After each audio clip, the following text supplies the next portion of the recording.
What's up, my chemistry students? It's Mrs. Thompson here, and today we are discussing Le Chatelier's principle. So here's a picture of Mr. Le Chatelier. He's definitely French. He was concerned at looking at reactions that were reversible and trying to figure out how he could make more products form. And so he said, if we have a system that's in equilibrium, it's already reached equilibrium, and we subject it to a stress, that the equilibrium will have to shift in order to relieve that stress. All right, so we can think about it as restoring balance. So we'll think about it as a lever and that it constantly has to be in balance, in equilibrium. Now that lever is balanced between reactants and products. And what will happen is the shift will happen in order to make it level again. All right, so shifts in equilibrium. There are three types. Now I'm going to let him tell you about the first type. Relieve that stress. So let's see some examples of stress we could put on a system at equilibrium. First, we could modify the concentration of any of the compounds. Let's say we add some of this reactant. That will unbalance the equilibrium, and the forward reaction will speed up to use up some of the additional reactants, turn them into products, and restore equilibrium. The equilibrium is said to have shifted right. If we add more products, it would shift left. Likewise, if we selectively remove one of the components, the equilibrium will shift to produce more of that species to restore balance. That is one type of stress we could put on a system. Okay, so I wanted you to see that animation so you can see that as it shifts, it changes things like reactants into products, or if it's going in the opposite direction, it would take those products, break them apart, and turn them back into reactants. All right, so we'll go over this stress. So it's called a change in concentration. Now it's called concentration because it's not pure. So we're looking at things that are aqueous and have a molarity, or even a gas and have a pressure.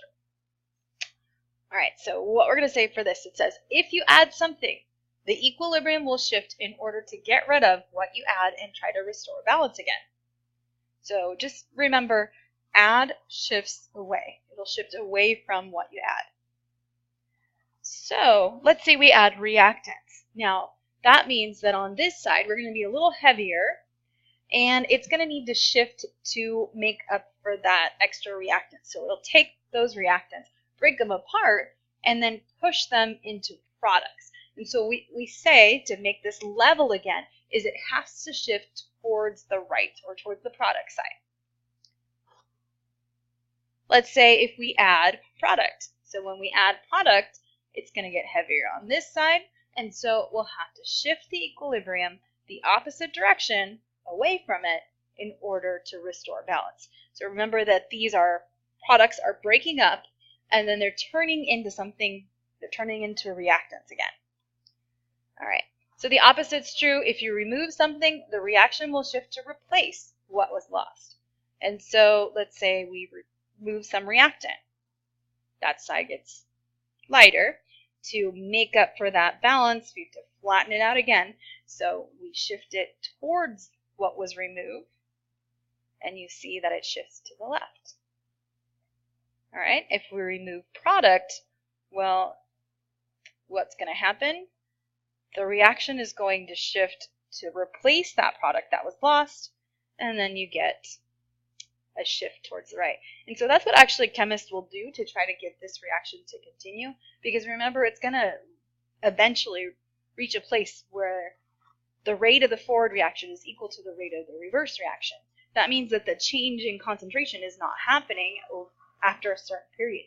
And so to force this change, we have to do something like remove products, so take out some of the product, and then it's going to continue to go in the forward direction, which is what we want to do to produce more products. All right, so here we go. Overall, or a little summary of this, it says the reaction will shift in the forward direction. So how can we make it go from left to right to take those reactants and turn it into products? Well, we can take reactants and we can add more of them. So if we add more reactants, then it'll shift in the forward direction, to shift it away. For products, well, we want it to go towards the products. So if we add more products, it'll go to reactants. So that's not going to work. We have to remove those products.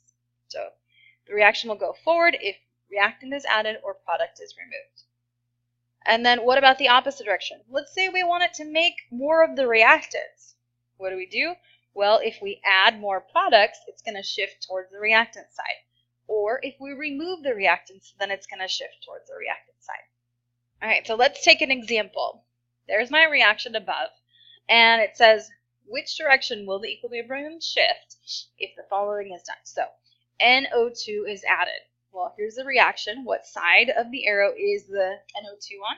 It's on the reactant side. So if I add more of a reactant, it's going to shift away from that reactant, which is towards the product side. So it'll shift to the right or in the forward direction, is what we call it. All right, what if we remove NO2? So let's see what side that's on again. It's on the left side. And so if I remove it, it's going to shift towards what was removed in order to replace it. So it's going to shift to the left.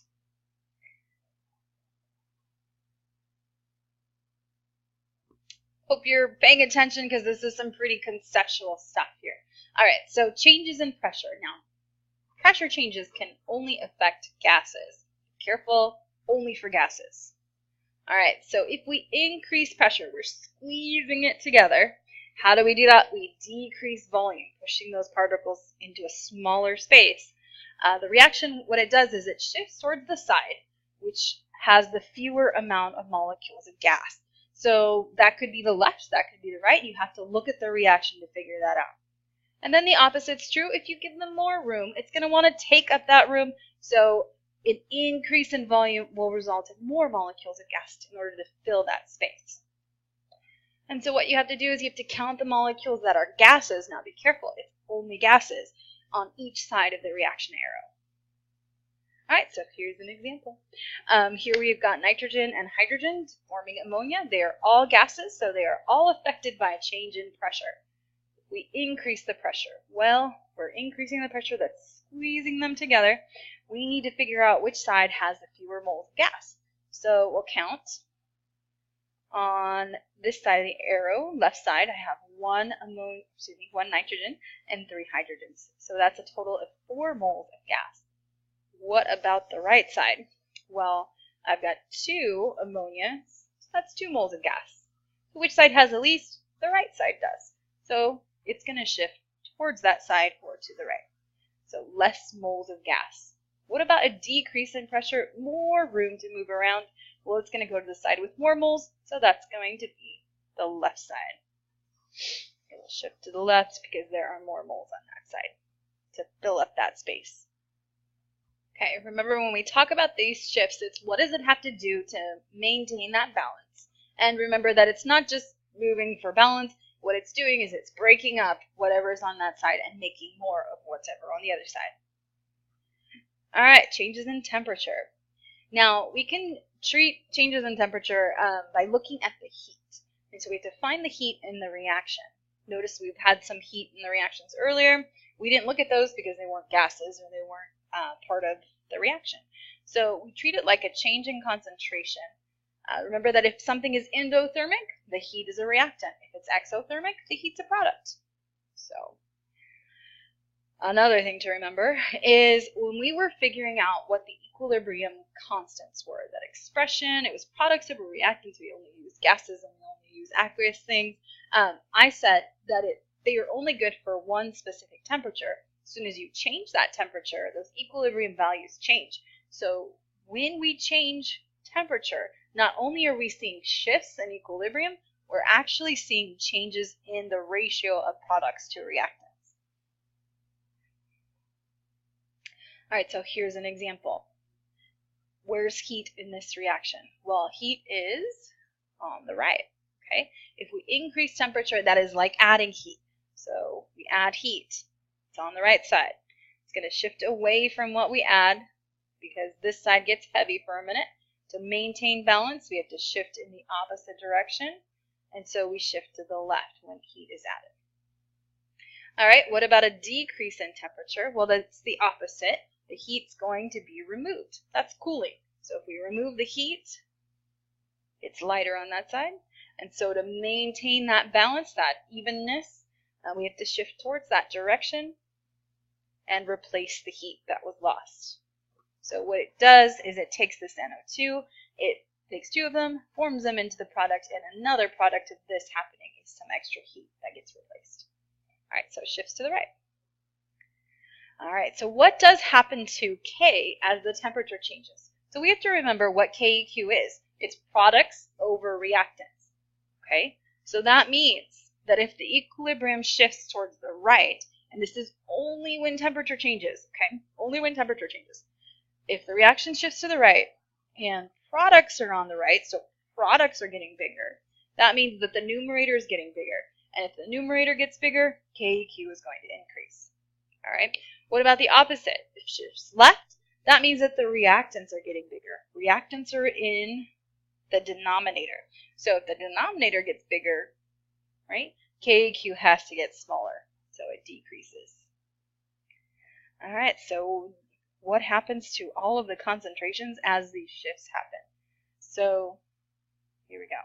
When equilibrium shifts to the right, everything on the right side, so that means that it's building more of what's on the right side of that equation. That stuff increases. So it shifts towards the products, it makes more products. In order to make those products, it's got to use the reactants, so the reactant side decreases. Opposite's true. If it shifts to the left, then everything on the left side increases. So the reactants would increase, and the products have to break up in order to make those reactants. So that side will decrease. All right, so here's this table. Here's the reaction. Actually, the breaking up of water. All of these are gases. That's an important thing to note because they're all affected by equilibrium changes. All right, or they can affect equilibrium changes. All right, so what you also see here are some lines, and that's because we're immediately affecting those things, so we're not going to predict what happens to their concentrations. All right. The first thing I like to do with these problems, especially if I have a table like this, is kind of make it really clear on the table where the reactants are and where the products are. And so water being a reactant, O2 and hydrogen being products, I'm going to just shade in a bold line right there. All right. So first one, add O2. O2 is a product. We add something, it goes away from what we add, so it shifts to the left. Okay. What happens to everything on the left? Because it shifted to the left, everything increases on the left. So we're just going to draw an arrow to represent increase. If that side's increasing, we had to use the oxygen and the hydrogen to make that water. So I'm going to use up that hydrogen to form water, so it decreases in concentration. What happens to the value of KEQ? Nothing. Why? Because I have not changed temperature in this reaction. Don't think that like the formation of that energy or whatever, that energy leaves. Don't think about that.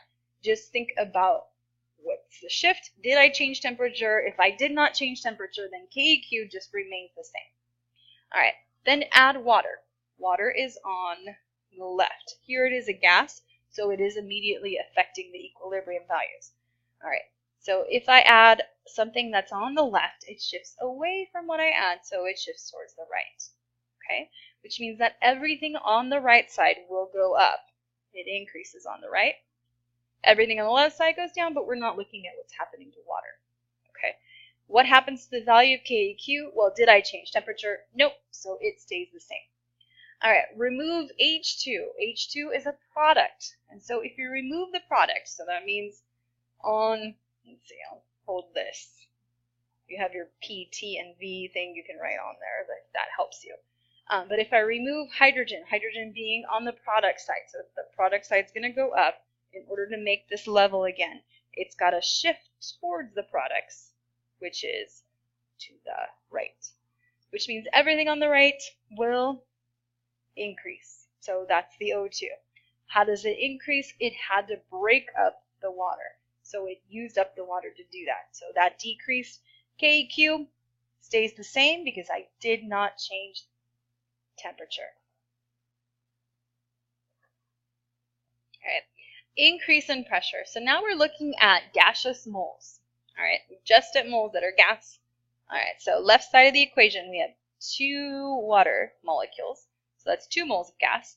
Right side of the equation, we have 1 here and then 2 there, so a total of 3 moles of gas.